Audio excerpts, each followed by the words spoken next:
Study IQ IAS, अब तैयारी हुई अफोर्डेबल।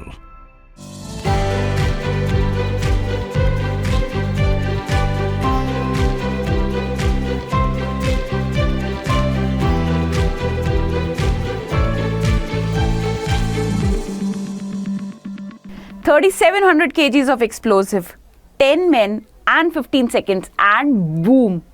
नोएडा ट्विन टावर, जिसके पीछे लाखों करोड़ों रुपए लगे हैं इसको कंस्ट्रक्ट करने में, 28 अगस्त को ये सुप्रीम कोर्ट ऑर्डर के बाद डिमोलिश कर दिया जाने वाला है। अब ये नोएडा ट्विन टावर क्या है, कहाँ सिचुएटेड है और इसके पीछे क्या वजह है कि इसको डिमोलिश करने के लिए सुप्रीम कोर्ट को ऑर्डर पास करना पड़ा, आइए जानेंगे आज के हमारे वीडियो सीरीज में। So welcoming you all to the YouTube channel of Study IQ। मेरा नाम नानकी बवेजा है एंड आज हम बात करने वाले हैं नोएडा ट्विन टावर केस के। तो स्टूडेंट्स पहले जान लेते हैं कि नोएडा ट्विन टावर है क्या और कहाँ सिचुएटेड है। तो स्टूडेंट्स ये जो दो मासिव बिल्डिंग्स आप इस फोटो में देख रहे होंगे, तो यही है नोएडा ट्विन टावर, जो कि लोकेटेड है सेक्टर 93A में ऑफ नोएडा।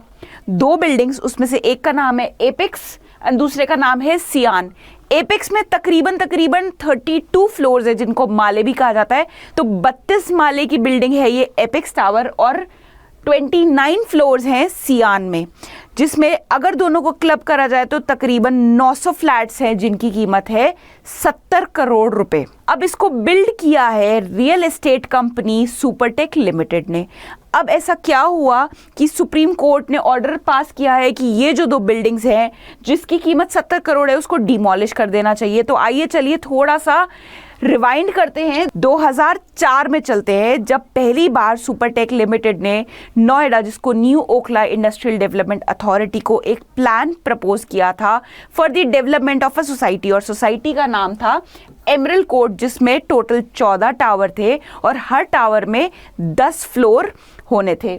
2006 में चलते चलते एक रिवाइज्ड प्लान सबमिट किया गया, जिसमें नंबर ऑफ टावर्स को बढ़ा दिया गया। तो जहां पहले 14 टावर थे, टावर्स को बढ़ा के कर दिया गया अब 16। तो रिवाइज प्लान में टोटल 16 टावर्स थे। 2011 आते आते 16 में से 14 टावर्स जो थे उनकी कंस्ट्रक्शन तो कंप्लीट हो गई थी, लेकिन अभी भी जो 2 एक्स्ट्रा टावर्स थे उनके प्लान को अप्रूव होना बाकी था। केस को करते हैं फास्ट फॉरवर्ड। 2011 आते आते जो 2 पेंडिंग टावर्स थे उनकी कंस्ट्रक्शन भी स्टार्ट हो चुकी थी। जब वो स्टार्ट हुई तो जो एमरल्ड कोर्ट के रेसिडेंट्स थे उनको रियलाइज हुआ कि जो कंस्ट्रक्शन हो रही है ये कंस्ट्रक्शन लिमिट के बाहर है, मतलब जितने फ्लोर्स डिफाइंड हैं और पास्ड बाय लॉ है, जो 2 बिल्डिंग्स हैं उनमें जो फ्लोर के नंबर है वो कहीं ना कहीं उसको सर पास कर रहे हैं। और इसी के चलते जो रेसिडेंट्स हैं एमरल्ड सोसाइटी के पहुंच जाते हैं इलाहाबाद हाई कोर्ट केस लेके सुपरटेक लिमिटेड के अगेंस्ट इलीगल इन कंस्ट्रक्शन का। तो इलाहाबाद हाई कोर्ट पास करता है जजमेंट रेसिडेंट्स के हित में कि भाई ये जो बिल्डिंग है ये इलीगल है और इसको डिमोलिश कर देना चाहिए। तो इस जजमेंट के अगेंस्ट सुपरटेक जाके अपील करता है सुप्रीम कोर्ट में, और सुप्रीम कोर्ट भी सुपरटेक लिमिटेड के हित में नहीं बल्कि रेसिडेंट्स के हित में केस पास करते हैं और जजमेंट पास करते हैं कि ये जो 2 बिल्डिंग्स हैं जिनकी कीमत 70 करोड़ है, तकरीबन 900 फ्लैट है, जिसमें उसको डिमोलिश कर देना चाहिए। अब आपके दिमाग में नेक्स्ट क्वेश्चन ये आना चाहिए कि जो बायर्स थे जिन्होंने ऑलरेडी वहां पैसा देके अपना घर बुक करा चुके थे या पैसा इन्वेस्ट कर चुके थे एक घर खरीदने के लिए, तो उनका क्या होगा। तो सुप्रीम कोर्ट उनके लिए भी एक डिसीजन और जजमेंट लेके आए हैं और उन्होंने इंस्ट्रक्ट किया है सुपरटेक लिमिटेड, जिन्होंने ये बिल्डिंग बनाई है, उनको कि सूद समेत 12% इंटरेस्ट के साथ पैसा लौटाना है जिन्होंने भी वहां पे पैसे इन्वेस्ट किए हैं घर खरीदने में। तो as you can read, Supreme Court has passed an order कि 12% इंटरेस्ट के साथ जितने भी लोगों ने बुकिंग करी है, जितना पैसा दिया है, उसको रिटर्न करना है स्टार्टिंग फ्रॉम 17 जनवरी 2022।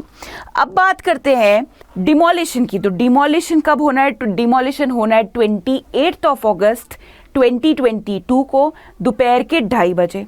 और डिमोलिशन के लिए किसको हायर किया गया है? डिमोलिशन के लिए एक मुंबई बेस्ड इंजीनियरिंग कंपनी है जिसका नाम एडिफिस इंजीनियरिंग है, वो आके इसको डिमोलिश करेगी।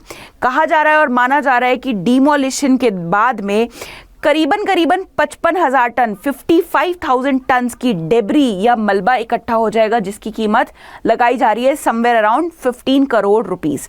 और साथ ही साथ इंस्ट्रक्शन पास किए हैं गवर्नमेंट ने कि उस एरिया में डिमोलिशन के दौरान कोई भी ड्रोन को फ्लाई करने की इजाज़त नहीं दी जाएगी।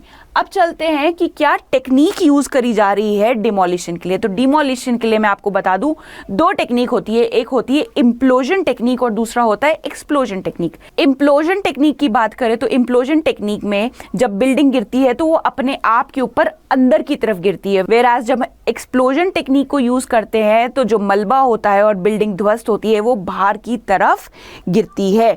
तो सुपरटेक टावर जो कि ट्विन टावर्स हैं नोएडा के, उसके लिए इम्प्लोजन टेक्निक को यूज़ करा जा रहा है। और इसका रीज़न ये है क्योंकि जहाँ ये टावर लोकेटेड है उसके आसपास भी और रेसिडेंशियल एरिया है, रेसिडेंशियल सोसाइटीज़ है। तो अगर बाहर की तरफ मलबा गिरता है या बाहर की तरफ बिल्डिंग टूटती है तो आसपास के रेसिडेंशियल एरियाज, बिल्डिंग्स को भी नुकसान पहुंच सकता है। एक और चीज़ मैं आपके साथ शेयर करना चाहूँगी, तो गिट डिमोलिशन के लिए जो एडिफिस इंजीनियरिंग है उन्होंने हायर किया है इंडिया के डिमोलिशन एक्सपर्ट, जिनका नाम है शरद बी सरवते, जो कि ऑलमोस्ट 315 बिल्डिंग का रिकॉर्ड बना चुके हैं इंडिया में डिमोलिशन का, और इनका नाम लिम्का बुक्स ऑफ रिकॉर्ड्स में भी रजिस्टर किया हुआ है। अब सेफ्टी मेजर्स की बात करें कि गवर्नमेंट ने क्या सेफ्टी मेजर्स लिए हैं डिमोलिशन के दौरान। तो डिमोलिशन से जस्ट पहले सुबह 7 बजे जितना भी आसपास का एरिया है उसे खाली करा दिया जाएगा, स्पेशली 2 सोसाइटीज़ जो सुपरटेक टावर के लगते हुए हैं, जिसका नाम है ATS village and emerald court, जिसमें ट्विन टावर लोकेटेड है। तो वहाँ के रेसिडेंट्स को इंस्ट्रक्शन दिए गए हैं कि आपको सुबह 7 बजे अपना घर वेकेट कर देना है और शाम को 5:30 बजे ही उनकी री एंट्री अलाउड है। एम्बुलेंस एंड फायर ब्रिगेड्स की भी व्यवस्था कर दी गई है कि इन केस कोई इंजरी होती है या कोई वहाँ पे हैप्पजार्ड होता है तो फटाफट एम्बुलेंस और फायर ब्रिगेड अपनी जगह में हो ताकि कोई भी बड़ा हादसा होने से बचाया जा सके। साथ ही साथ पास के एक हॉस्पिटल्स में गवर्नमेंट ने बेड्स रिजर्व कराए हैं कि किसी को डिमोलिशन के दौरान या एक्सप्लोजन के दौरान इंजरी होती है तो उसको फटाफट से हॉस्पिटल में रेफर किया जा सके। लास्ट में जो बात ध्यान देने वाली है वो ये है कि हमें ऐसे केसेस से क्या सीखना चाहिए। तो आपने ये सुना ही होगा कि बुरे कर्मों का अंजाम बुरा ही होता है। सिंस ये एक इलीगल कंस्ट्रक्शन थी तो सुप्रीम कोर्ट ने रेसिडेंट्स के हित में आते हुए एक ऑर्डर पास किया कि भाई चाहे कितनी भी कीमती बिल्डिंग क्यों ना हो, अगर इससे किसी का लाइट और एयर रुक रहा है तो ये उसके राइट टू लिव इन को हैम्पर कर रहा है, जो कि एक फंडामेंटल राइट है। और इसलिए पास किया गया order to quash these and demolish these buildings. तो अगर ऐसे ऑर्डर आते हैं तो इससे क्या इफेक्ट पड़ता है, इससे ये इफेक्ट पड़ता है such cases act as deterrent for the builders resorting to illegal practices. अगर और भी कोई ऐसे बिल्डर्स हैं जो ऐसी इलीगल कंस्ट्रक्शन या इलीगल बिल्डिंग बनाने में इन्वॉल्व हैं तो उनके लिए कहीं ना कहीं ये एक सेटबैक है कि कल को उनके ऊपर भी ये गाज गिर सकती है। साथ ही साथ FPCE जो है, जिसका फुल फॉर्म है forming a cooperative housing society, उन्होंने कहा है कि इंडिया में जल्दी हमें एक ऐसा मैकेनिज्म लाना चाहिए जिससे बायर को प्रॉपर्टी खरीदने से पहले ही पता चल जाए कि जो वो प्रॉपर्टी खरीदने जा रहे हैं वो लीगल है या इलीगल है। अब बात करें, अगर आपको वीडियो अच्छा लगा और अगर आप ऐसे ही टॉपिक से अपडेटेड रहना चाहते हैं तो आप मुझे फॉलो कर सकते हैं मेरे Instagram channel which is nanki_B22 and by Telegram page which is economics with Nanki. अगर आपको वीडियो अच्छा लगा हो तो इसे ज़रूर लाइक करिएगा और शेयर कीजिएगा। All the best to all of you. Study IQ IAS, अब तैयारी हुई अफोर्डेबल।